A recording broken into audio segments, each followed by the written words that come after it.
મિત્રો મજામાં? Good morning. બધા આનંદમાં જ હશો. આપણે છઠ્ઠા ચેપ્ટરમાં આપણી શુભ યાત્રાને આગળ વધારીએ, બરાબર? તો છઠ્ઠા ચેપ્ટરમાં આપણે ગયા લેક્ચરમાં દાખલાઓ ગણ્યા કાટકોણ ત્રિકોણ ઉપર આધારિત, બરાબર? એમાં આપણે છેલ્લે એક દાખલો એક ગણ્યો હતો કે જેમાં આપણે પાયથાગોરસના નિયમનો ઉપયોગ કર્યો હતો. એમાં મેં તમને કીધું હતું કે આ પ્રમેયને આપણે સાબિત કરશું. પાયથાગોરસના પ્રમેયમાં આપણે શીખ્યા હતા કે કાટકોણ ત્રિકોણમાં કર્ણનો વર્ગ એ બાકીની બે બાજુઓના વર્ગોના સરવાળા જેટલો હોય છે, બરાબર? એને આપણે સાબિત કરવો છે. પણ એ સાબિત કરતાં પહેલાં આપણે એક નાનકડો એવો બીજો એક પ્રમેય સાબિત કરીએ. જ્યારે કાટકોણ ત્રિકોણની અંદર આપણે કાટકોણ ત્રિકોણ લઈએ ABC. એ કાટકોણ ત્રિકોણમાં જ્યારે કર્ણ ઉપર વેધ દોરવામાં આવે, કાટકોણ ત્રિકોણ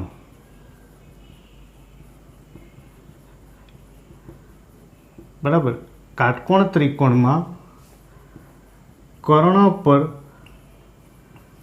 વેધ દોરવામાં આવે તો પેલું કામ આપણે કાટકોણ ત્રિકોણમાં કર્ણ ઉપર વેધ દોરશું, બરાબર? એટલે અહીંયા પ્રશ્ન થાય કે આ વેધી વળી શું છે? તો આપણે જાણીએ છીએ કે ત્રિકોણના શિરોબિંદુમાંથી સામેની બાજુ ઉપર દોરેલો લંબ રેખાખંડ, બરાબર? ત્રિકોણના શિરોબિંદુમાંથી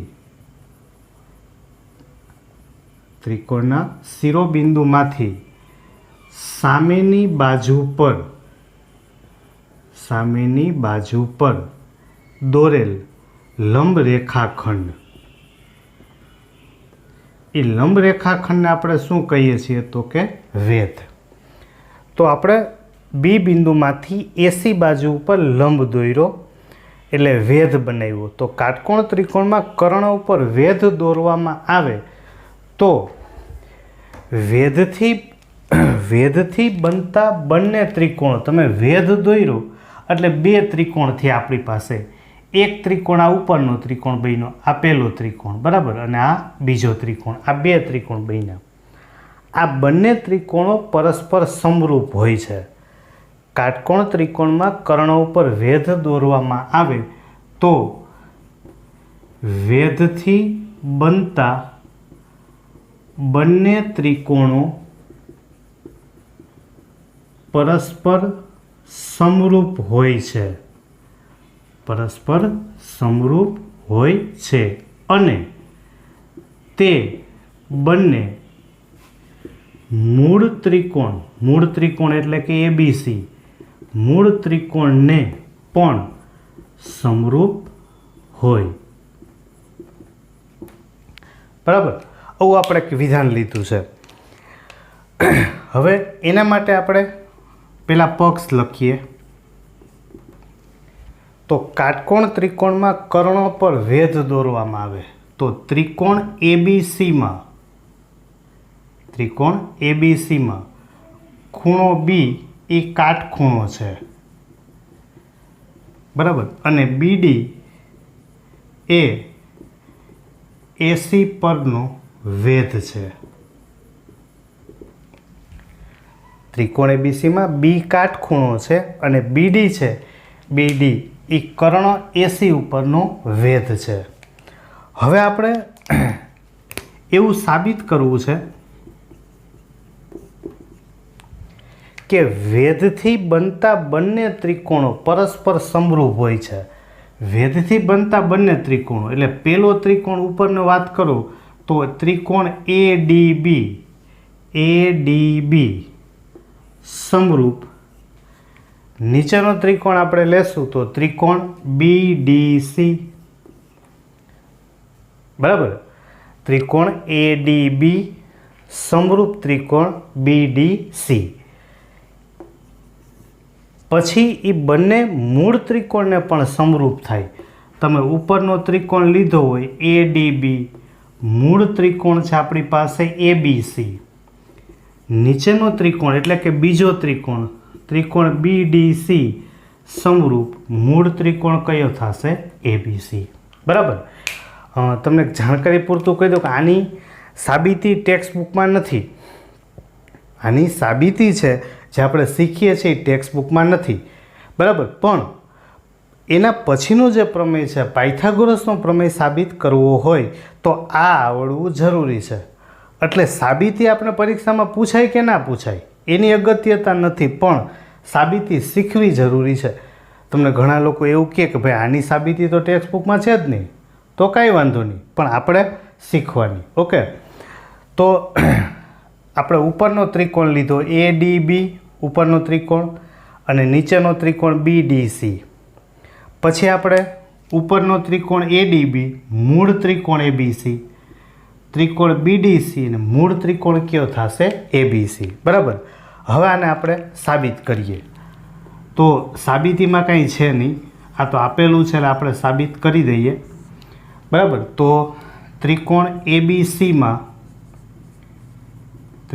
ABCમાં ખૂણો B બરાબર 90 છે અને BD લંબ AC. BD છે એ AC ઉપરનો વેધ છે 90ના ખૂણે. બરાબર. હવે આપણે જે સાબિત કરવું છે પહેલાં આપણે ઉપરનો ત્રિકોણ ADB અને આખો ત્રિકોણ લઈએ ABC.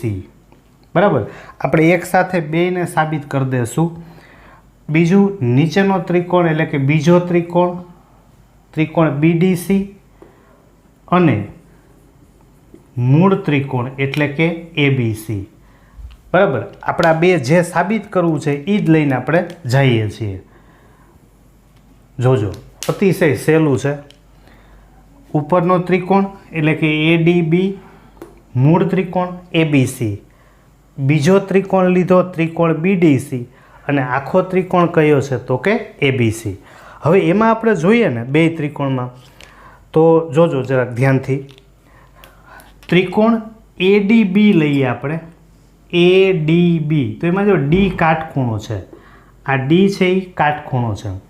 તમે મૂળ ત્રિકોણ લ્યો ABC તો એમાં B કાટખૂણો છે, મતલબ ખૂણો D એકરૂપ ખૂણો B. કારણ તો કે બંને ખૂણા કેવા છે? કાટખૂણા. બરાબર. પછી એ ખૂણો છે, એ ખૂણો એ બે ત્રિકોણમાં આવે. જો તમે ઉપરનો ત્રિકોણ લેશો, ઉપરનો ત્રિકોણ ADB તો એમાં એ ખૂણો આવે. આખો ત્રિકોણ બોલો ABC તો એમાં એ આખો ખૂણો આવી ગયો. એટલે કે ખૂણો A એકરૂપ ખૂણો A. કારણ તો કે સામાન્ય ખૂણો. એનો અર્થ એવો થયો કે બે જોડ ખૂણાની સરખી થઈ ગઈ. જો બે જોડ સરખી હોય, બરાબર, તો આપણી પાસે શરત શીખા છે ખોખું શરત પ્રમાણે ત્રિકોણ ADB સમરૂપ ત્રિકોણ ABC. બરાબર. જો એની સામે એ જ છે, અહીંયા D છે તો સામે B, વધ્યું B અને C. બરાબર. હવે એવી જ રીતે સેમ તમે બીજો ત્રિકોણ લ્યો અને આખો ત્રિકોણ લ્યો, સેમ એ જ વસ્તુ. બીજો ત્રિકોણ BCD તો એમાં જો D કાટખૂણો છે અને આખો ત્રિકોણ લ્યો ABC તો એમાં B કાટખૂણો છે. તો ખૂણો D એકરૂપ ખૂણો B કૌંસમાં કારણ બંને ખૂણા કેવા છે? કાટખૂણા. બરાબર. પછી અહીંયા જોવા જશું તો C ખૂણો એવો છે કે જે બેયમાં સમાન છે. જો તમે આ બીજો ત્રિકોણ બોલશો, બીજો ત્રિકોણ BCD તો એમાં C ખૂણો આવ્યો જો આખો, અને આખો મૂળ ત્રિકોણ બોલશું ABC તો એમાંય કયો ખૂણો આવ્યો? C.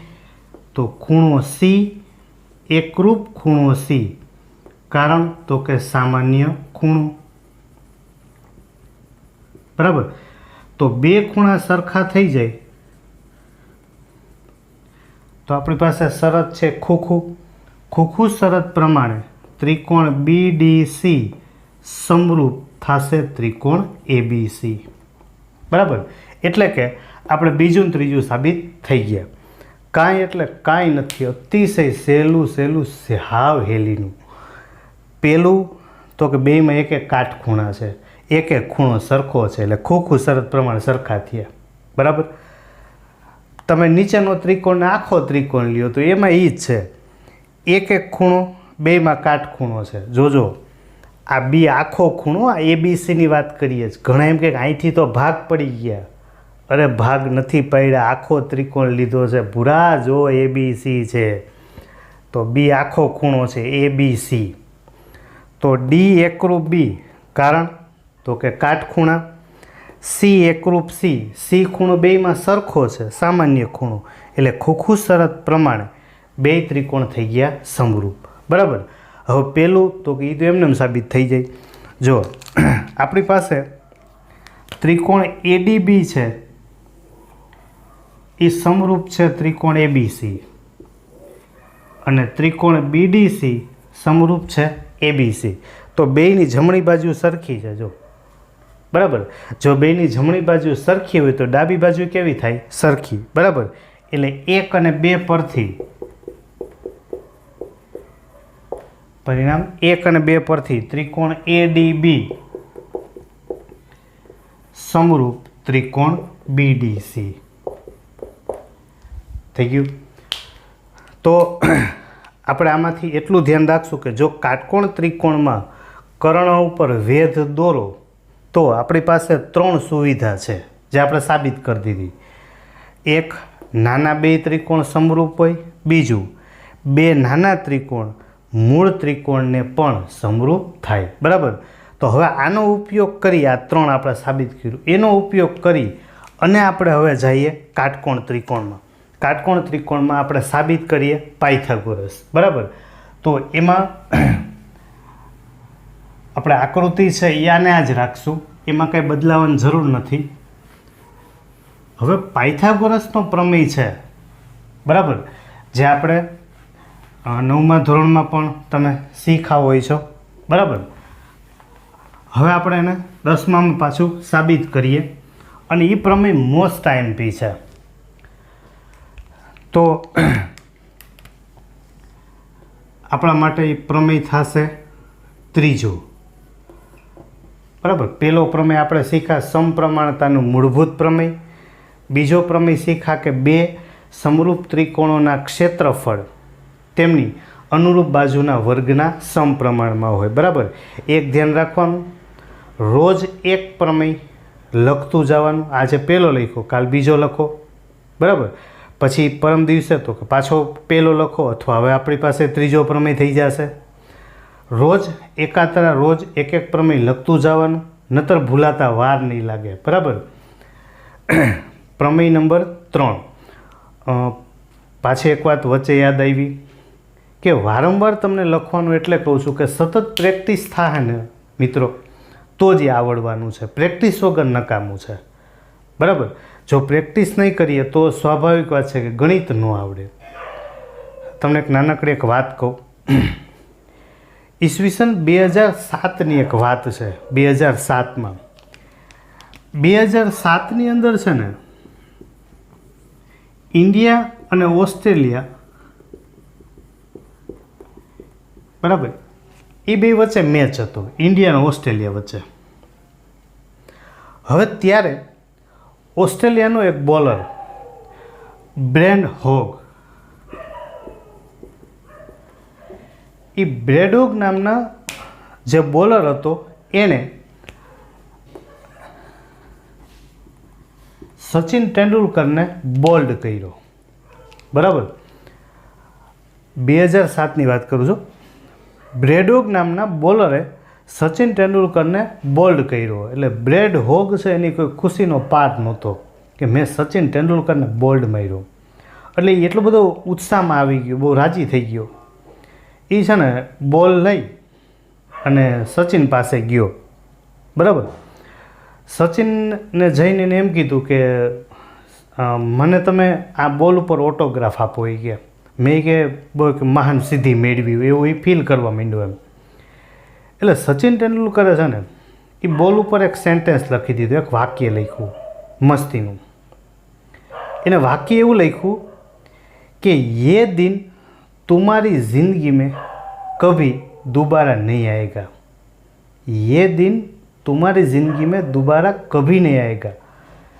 અને એનો અર્થ એવો થયો કે એ પછી 2007 પછી સચિન અને બ્રેડ હોગ સામસામે ઘણી બધી વાર આવ્યા, ટેસ્ટમાં, વન ડેમાં, 20માં, પણ ક્યારેય એ હોગ છે ને સચિનને કોઈ દે આઉટ ના કરી શક્યો.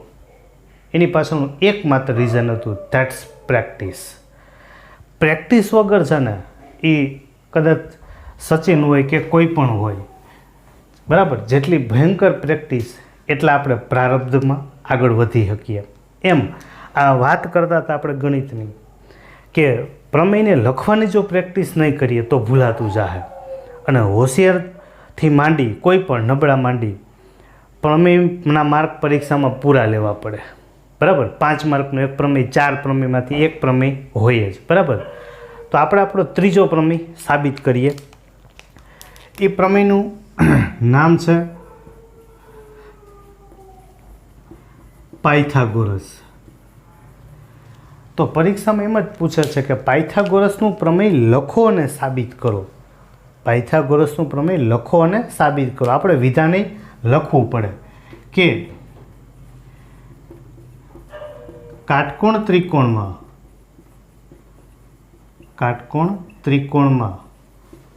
કર્ણનો વર્ગ, કાટકોણ ત્રિકોણમાં કર્ણનો વર્ગ એ બાકીની બે બાજુઓના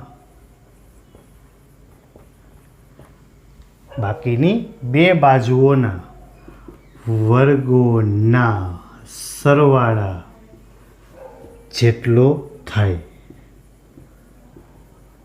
બરાબર. આવું એને સ્ટેટમેન્ટ આપ્યું હતું, વિધાન આપ્યું હતું કે કાટકોણ ત્રિકોણમાં કર્ણનો વર્ગ એ બાકીની બે બાજુઓના વર્ગોના સરવાળા જેટલું થાય. ફરીથી, કાટકોણ ત્રિકોણમાં કર્ણનો વર્ગ એ બાકીની બે બાજુઓના વર્ગોના સરવાળા જેટલો થાય, બરાબર. તો એને આપણે પક્ષ લખીએ. તો પેલું આપ્યું છે કાટકોણ ત્રિકોણ. તો ત્રિકોણ ABCમાં ખૂણો B કાટખૂણો છે, બરાબર. કર્ણનો વર્ગ AC કર્ણ છે. આપણે સાબિત એવું કરવું છે, સાધ્ય, કે કર્ણનો વર્ગ એટલે કે કર્ણ આપણી પાસે AC છે, તો ACનો વર્ગ બરાબર AB² + BC², બાકીની બે બાજુના વર્ગોનો સરવાળો. એના પછી આપણે સાબિતી લખીએ, બરાબર. તો સાબિત કરવા માટે પહેલાં તો આપણી પાસે કાટકોણ ત્રિકોણ છે જ. ત્રિકોણ ABCમાં ખૂણો B કાટખૂણો છે તથા AC કર્ણ છે, બરાબર. હવે આપણી પાસે વેધ આપેલો નથી રકમમાં ક્યાંય, એટલે આપણે વેધની જરૂર પડશે, એટલે દોરવો પડે. આ વેધ દોર્યો એટલે આપણે લખશું કે BD લંબ AC દોરો, બરાબર. હતું નહીં, આપણે લખશું. હવે જ્યારે વેધ દોર્યો તો આપણે હમણાં જ આગળ વાત શીખા કે કર્ણ ઉપર વેધ દોરો એટલે આપણી પાસે 3 પરિણામ હતા, બરાબર. એક પહેલું પરિણામ આપણી પાસે એવું હતું કે ઉપરનો ત્રિકોણ એટલે કે ત્રિકોણ ADB સમરૂપ મૂળ ત્રિકોણ હતો ABC, એને આપણે સીધું લઈ લેશું. પછી તો કે ત્રિકોણ BDC સમરૂપ મૂળ ત્રિકોણ હતો આપણી પાસે ABC. અને ત્રીજું ત્રિકોણ ADB સમરૂપ ત્રિકોણ BDC. બરાબર. એટલે ઉપરનો ત્રિકોણ લીધો, મૂળ ત્રિકોણ, બીજો ત્રિકોણ લીધો નાનો, મૂળ ત્રિકોણ, અને બે નાના ત્રિકોણ. હવે જો બંને ત્રિકોણ સમરૂપ હોય, બંને ત્રિકોણ સમરૂપ હોય તો આપણે શરૂઆતથી શીખ્યા છીએ કે બાજુઓના માપ છે એ સમપ્રમાણમાં હોય. તો અહીંથી હું સમપ્રમાણ લખું બાજુનું માપ ADના છેદમાં AB બરાબર BDના છેદમાં BC બરાબર ABના છેદમાં AC. આમ મળશે.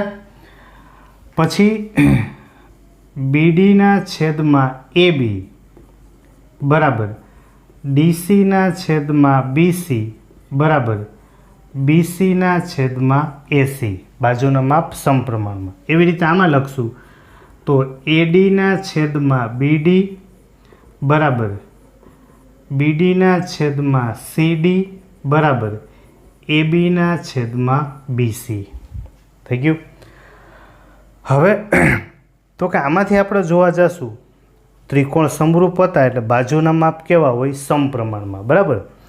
હવે આપણે આમાંથી એક એવા માપ લેતા જશું કે અહીંયા આપણે જોઈએ ને તો AB અહીંયા છેદમાં છે અને AB અહીંયા અંશમાં છે. બરાબર. એવી રીતે અહીંયા BC છેદમાં છે અને અહીંયા BC અંશમાં છે. એવી રીતે અહીંયા BD છેદમાં છે અને અહીંયા BD અંશમાં છે. તો એ બંનેના ચોકડી ગુણાકાર લેતા જશું, ક્રોસ ગુણાકાર. AB ગુણાકારમાં AB એટલે એ મળશે આપણને AB સ્ક્વેર એના બરાબર AD એના ગુણાકારમાં AC. બરાબર. એક આવું પરિણામ મળશે. પછી બીજામાંથી મેળવશું આપણે અહીંથી તો BC ગુણાકારમાં BC એટલે BC સ્ક્વેર બરાબર CD એને ગુણ્યા AC. આ બીજું મળશે. બરાબર. પછી આપણે આ બે માટે લેશું તો BD ગુણાકારમાં BD એટલે BD સ્ક્વેર બરાબર AD ગુણાકારમાં CD. થઈ ગયું. તો આપણને કેટલા પરિણામ મળ્યા? 3. પહેલું AB સ્ક્વેર બરાબર AD ગુણ્યા AC, BC સ્ક્વેર બરાબર CD ગુણ્યા AC, BD સ્ક્વેર બરાબર AD ગુણ્યા CD. હવે એક વાત કહું, ધ્યાનથી સાંભળજો. તમને જ્યારે પરીક્ષામાં પ્રમેય સાબિત કરવાનો પૂછાય ત્યારે તમારે આ બે સ્ટેપ છે, આ બે સ્ટેપ, આ પહેલા ને બીજા, આ બે અને આ બે એ પરીક્ષામાં લખવાના નથી. તમારે ડાયરેક્ટ આ લખવાનું છે. જો ત્રણેય. પણ એ તમને આવડશે કેમ? તો તમને ત્યારે જ આવડે કે જો બાજુનું માપ સમપ્રમાણમાં આપણને આવડતા હોય તો. અને લખો તો ખોટું નથી, પણ એ તમારે લખવાની જરૂર નથી. સીધો આજ AB સ્ક્વેર જોજો. હવે આપણે આકૃતિમાંથી લખતા શીખીએ. AB સ્ક્વેર આ AB બાજુનો વર્ગ એના બરાબર તમે ABનો સ્ક્વેર લેશો એટલે AD એના ગુણાકારમાં કર્ણ આવે AC. પછી તમે BC સ્ક્વેર લેશો આ બાજુ BC તો BCની હારે જોડાયેલું છે CD અને એના ભેગું છે ગુણાકારમાં AC. બરાબર. અને જ્યારે તમે વેધનો વર્ગ કરશો BD સ્ક્વેર, વેધનો વર્ગ કરો ત્યારે બે ટુકડા એટલે કે AD ગુણ્યા CD. બરાબર. હવે બીજી એક વાત અહીં બોલું છું. તમે ABનો વર્ગ બરાબર AD ગુણ્યા AC. તમે જુઓ AB છે ને એ બાજુ છે, BC છે ને એ બાજુ છે. જ્યારે તમે બાજુ લ્યો છો AB ને AC ત્યારે બેયમાં કર્ણો છે. જો AC છે. જો તમે AB લીધું છે AB તો એને હારે ગુણાકારમાં AD આવે એની સાથે જોડાયેલો ટુકડો. અને જો તમે BC લીધું છે તો એની સાથે જોડાયેલો ટુકડો કયો? CD. આ જે જોડાયેલો ટુકડો છે ને એને કહેવાય સંલગ્ન રેખાખંડ. એમાં AD આવી જાય અને CD આવી જાય. આ બંને શું છે તો કે એના સંલગ્ન રેખાખંડ. બરાબર. હવે જ્યારે આ એક સંલગ્ન રેખાખંડ, બીજી વાત તમે AB સ્ક્વેર બરાબર AD ગુણાકારમાં AC લખો ત્યારે ABને AD અને એસી એડી અને એસી નો ગુણોત્તર મધ્યક કહેવાય. શું કહેવાય? ગુણોત્તર મધ્યક. ગુણોત્તર એટલે ભાગાકાર, મધ્યક એટલે સરેરાશ. તો એબી સ્ક્વેર બરાબર એડી ગુણ્યા એસી. તો એબી જેનો વર્ગ હોય એબી એ એડી અને એસીનો ગુણોત્તર મધ્યક. એમ અહીંયા તમે બોલશો તો બીસી એ સીડી અને એસીનો ગુણોત્તર મધ્યક. અહીંયા બીડી એ એડી અને સીડીનો ગુણોત્તર મધ્યક. બરાબર. તો આમાં મેં તમને ઘણી બધી વસ્તુ વધારાની કીધી છે. એક આ સંલગ્ન રેખાખંડ એબીની સાથે એડી હોય, એબી લ્યો ત્યારે એડી આવે અને બીસી લ્યો ત્યારે સીડી આવે. બરાબર. એબીની સાથે એડી અને બીસીની સાથે સીડી. અને બીજું મેં તમને કીધું ગુણોત્તર મધ્યક. હવે પરીક્ષામાં આ સાબિતીના વાક્ય લખી આ બે સ્ટેપ એકેમાં લખવાની જરૂર નથી, સીધા 3 જ લખી શકો. બરાબર. એ તમને ખબર પડી ગઈ કઈ રીતે લખવા. એબીનો વર્ક કરવાનો, એક વખત બીસીનો વર્ક કરો અને એક વખત વેધનો વર્ક કરો. બરાબર. આ દાખલા માટે પણ જરૂરી છે. હવે આપણે સાબિત એમ કરવું છે કે એસી સ્ક્વેર બરાબર AB square plus BC square. તો આપણી પાસે એબી સ્ક્વેર એ છે અને બીસી સ્ક્વેર એ છે. બરાબર. તો એ બંનેનો આપણે સરવાળો કરી નાખીએ. AB square plus BC square. તો એબી સ્ક્વેરની કિંમત છે એડી ગુણ્યા એસી પ્લસ બીસી સ્ક્વેરની કિંમત છે સીડી ગુણ્યા એસી. બરાબર. તો આપણે બેયમાંથી એસી કોમન લઈ લઈએ. તો બેયમાંથી એસી સામાન્ય લઈ લેશું તો અહીંયા મળશે એડી પ્લસ મળશે સીડી. બરાબર. તો એસી એના ગુણાકારમાં એડી પ્લસ સીડી. જો એડી પ્લસ સીડી. હવે એ ત્રણેય સમરેખ છે, એક જ રેખામાં આવેલા છે. તો એડી વત્તા સીડી કરશો આખું ભેગું એટલે શું મળશે? એસી. એના બરાબર એસી સ્ક્વેર. તો AB square plus BC square એના બરાબર થશે એસી સ્ક્વેર. બરાબર. અહીં એસી છે તો અહીં કાઉન્સમાં કારણ લખી નખાય. એડીસી ત્રણેય કેવા છે? સમરેખ. તો AB square plus BC square બરાબર થશે એસી સ્ક્વેર. રેડી. તો પાયથાગોરસના પ્રમેયમાં આ બે સ્ટેપ તમારે લખવાના નથી, સીધું આ ત્રણેય લખી અને 3 સ્ટેપ આ, બાકી 2 વાક્ય આ. બરાબર. એ મળશે આપણે પાયથાગોરસનો પ્રમેય. તો ત્રીજો પ્રમેય આપણે શીખા એને લખી અને તૈયાર કરવાનો છે. Okay, thank you.